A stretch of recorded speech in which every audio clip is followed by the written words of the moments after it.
to my channel! Hi, this is Muir PH. Ako nga pala si Mai Reyes. Ayan. Welcome to my vlog. Ayan. Pag-uusapan po natin ay yung tungkol sa mga piercing. Piercing? Ayan. Sa butas sa tenga. Ayan. Butas.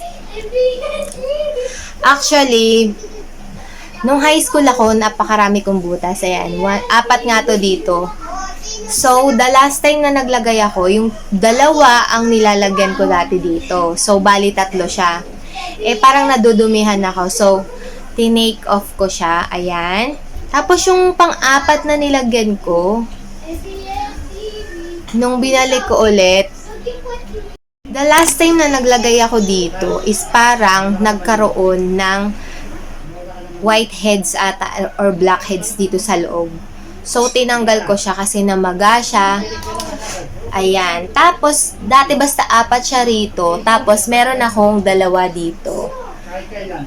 Dito dati, sa helix ko. 2 yan sa helix. Tapos, hindi ko siya kinaya kasi for almost 2 months, bumabalik lang yung sakit niya. Tapos, parang namamaga pa rin siya. So, tinanggal ko. Malakas ako guys magpabutas ng tenga. Parang hindi ako masyadong nasasaktan. Kaya ko yung i-tolerate yung pain niya. So, ganito. Dun sa mga previous ko na mga video, nagpatragos ako tsaka flat. Ayan. Meron akong tragos. Ayan. Kung makikita nyo, ayan, meron. Tapos, etong flat. Visible pa din yung nyo. Kasi medyo dark yung ayan. Meron akong tragos. But, sa kasamaang palad, tinanggal ko siya. Hindi ko alam kung meron pa rin siya.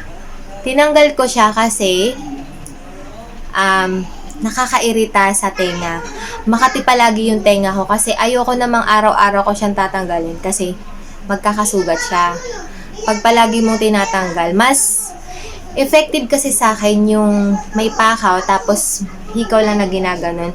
Instead of yung kabilaan yung butas, ay yung pakaw niya.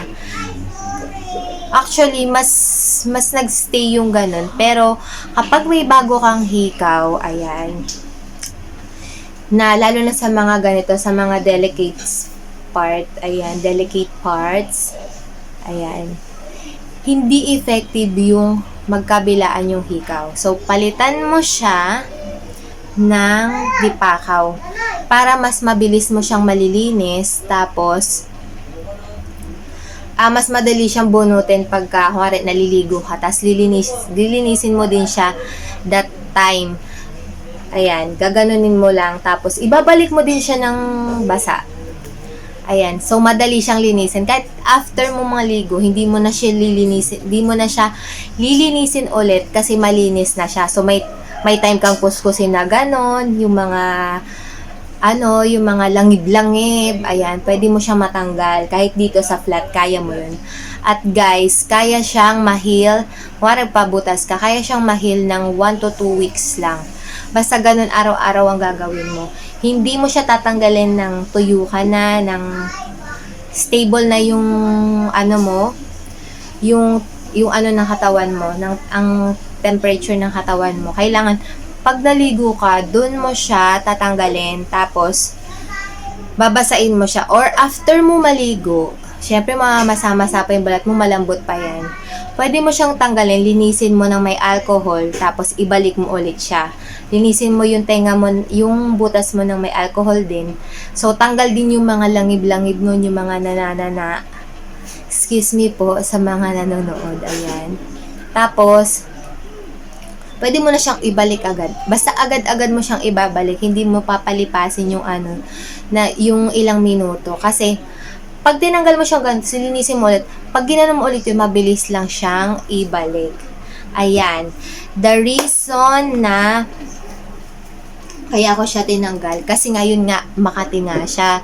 Hindi ko nalilinisan yung tenga ko. Yun yung hassle sa akin. Tapos, kuwari may ginagawa ko sa work, parang nakaka-distract pa siya kasi minsan, pag tinatanggal ko siya, tapos nililinis ko, kasi babalik ko ulit, maano na siya, parang nai-irritate na yung butas, yung pinagbutasan. Ayan. So, sasakit na naman siya. Yun lang ang hassle pag nagpapahikaw ka ng mga sa delicate parts. And tinanggal ko na nga siya kasi actually hindi naman siya essential sa akin. Hindi ko siya kailangan. Nakakadagdag pa siya ng isipin, nakakadagdag pa po siya sa akin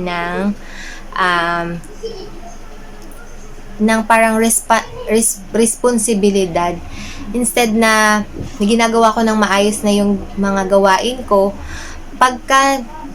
ayun nga, medyo, pagka nilinis ko, tapos binalik ko ulit, medyo sumasakit siya. So, dagdag isipin ko pa siya. Kaya, tinanggal ko na lang, instead na nakalagay pa siya dyan sa tenga ko. Ngayon, free akong kumikilos, nang hindi ko siya iniisip, bawas siya sa mga isipin ko, ayan, sa pang-araw-araw ng mga gawain, ayan. And dun naman, sa mga may hikaw na, hindi ko naman kayo dinidiscourage na, wag nyong ituloy yung pagpapahikaw nyo. Kasi yan parang, ako nung pinagawa ko yan, parang, parang moving on, eklabo ko yan. Parang, pag may may mga gusto kang ma-convert yung feelings mo na hindi mo gusto, pwede mong, dahil dyan, ayan, so nawala siya, ganyan-ganyan. Tsaka, yung iba kasi, pamporma yan. Maganda siya tignan, diba? Yung sa mga artista. Pero actually, guys, yung mga butas natin sa tenga, may ibig sabihin yan. Yung dito, parang sugar, yung mga nagkikrave lagi sa sugar, ayan, pwede mo siyang ipalagay dito, tapos mababawasan yung sugar craving mo, ayan. Tapos yung overeating, merong mga ganyan, search nyo sa Google. Ayan, malalaman nyo kung ano yung mga significance ng mga butas na yan. Meron yan ibig sabihin, hindi yan dyan nilagay para lang sa wala. Ayan, may mga meaning yan. Actually, nung mga time na yon, parang nakatulong siya. Dati, ang hilig-hilig ko sa milk tea. Ayan. Since na nagpabutas ako, nung nagpabutas ako, hirap mag-English, be. Ayan. Okay lang magtagalog na magtagalog, wag nang mag-English. Charot. Ayan. Basta nung time na nagpabutas ako, oo nga, nabawasan yung cravings ko sa matamis. Lalong-lalo na sa milk tea, di ba ang taas nun, malakas yun sa sugar. Meron nun 50%, may 100%, ganyan, may 0%, ayan. Depende sa inyo. Ako kasi 50 to 100% ako. Hindi pwedeng 0%. Ayoko ng tsaa na okay lang yung hot tea, pero yung tsaa na mga ganun-ganun, mga pang Instagram daw, ganun. Kasi yung mga milk tea, ayan, ayoko ng 0% yung niya, yung basta yung sugar level niya. Ayan, so nawala nga yung ko, tsaka yung helix, mga be, ayan. May ibig sabihin yun, parang nakakatanggal siya ng mga stress, ayan, nakakatulong siya, ayan. Basta may ibig sabihin niyang mga pagpapabutas natin sa katawan, ayan. Tsaka parang way of, it's an art, ganyan. Parang way of expressing yourself. Ayan, panoorin muna natin yung previews na magpapahikaw ko. Fearless ako dyan, mga be. Ayan. Hindi ko masyadong iniinda yung yan kasi medyo medyo malakas pa ako nun uminom-inom. Malakas pa rin yung loob ko nun. Kaya, ayan. So, panoorin muna natin. Ang dami ko pang sinasabi niyan, be. Ayan, pero tinuloy ko pa rin siya. Tsaka, nang hinayang ako sa bayad, ang mahal butas ng tragus, tsaka ng flat. Ayan. Hindi ko alam kung bakit ganun yung price niya. Nasa 250 ang isa. Ayan, nasa 500 yung dalawa. Tapos plus kamag-anak pa yun ah. Pero okay lang kasi parang tulong mo na rin yun. Though na ang dami din naman nagpapagawa sa kanya. So parang sikat-sikat na rin siya. Ayan.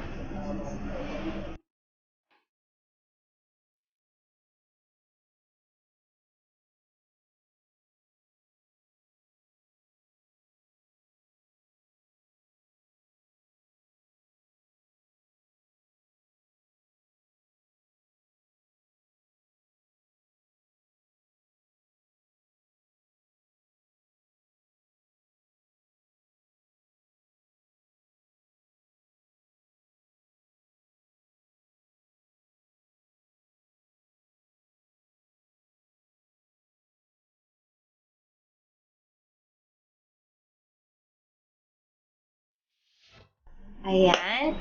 Thank you for watching my video. Ayan. And please subscribe and comment down below. Ayan, sa mga gusto nyo pang mangyari sa vlog ko. Ayan. Pero may marami na talaga ako naiisip about minimalism. Online selling and frugal minimalist. So, pero kailangan ko lang isa-isahin. Ayokong ibiglain. Ayan. Hindi naman ako nagmamadali sa kung ano-anong mga ano eh. Ang importante lang sa akin na express ko yung sarili ko, tsaka na-enhance ko yung self-confidence ko and way of talking ko. Ayan, yun yung nagpapa-excite sa akin. And see you next vlog! Bye!